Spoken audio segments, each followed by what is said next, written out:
I'm with John Hardy from the Video Game History Museum, and you've seen me walking around here for the last maybe 20 minutes, kind of losing my mind over every little piece of memorabilia I came across. Oh my God, States and Capitals. I played the hell out of States and Capitals. This is what Pac-Man was like. This is super awesome. It was an 8-bit computer with 256 colors. Oh, and by the way, Raiders of the Lost Ark, fuck you. You're the hardest game in the world. Kids, it was portable. Okay, I could stay here all day, but I know we got other stuff to cover, so I'll keep going. So I'm 40 this year, and I imagine that I'm sort of like right in the sweet spot of people who grew up playing these games. So what is the reaction from like people my age, and what's the reaction from our kids? Yeah, well, you know, obviously everybody our age appreciates it.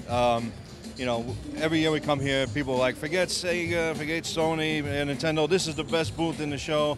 But I think there's a lot of nostalgia associated with it. I mean, personally, my kids blow me away at these new games. I don't even bother playing it with them. I need one button. Anything more than one button, I'm having a problem with.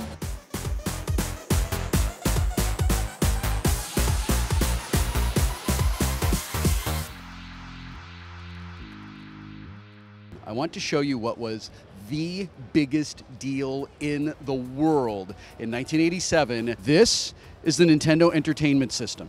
This is the Sega Genesis. This is where thousands of hours of NHL 94 were played by me and my friends when we were in college. Check it out.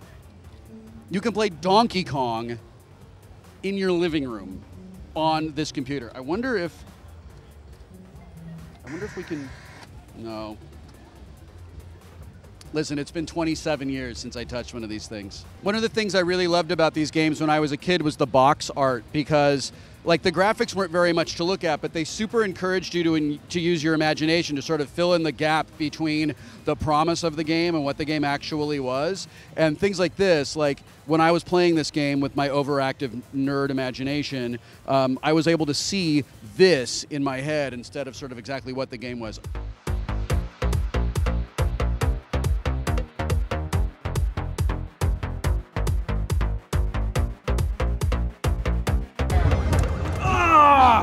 I was five saucers away from the high score.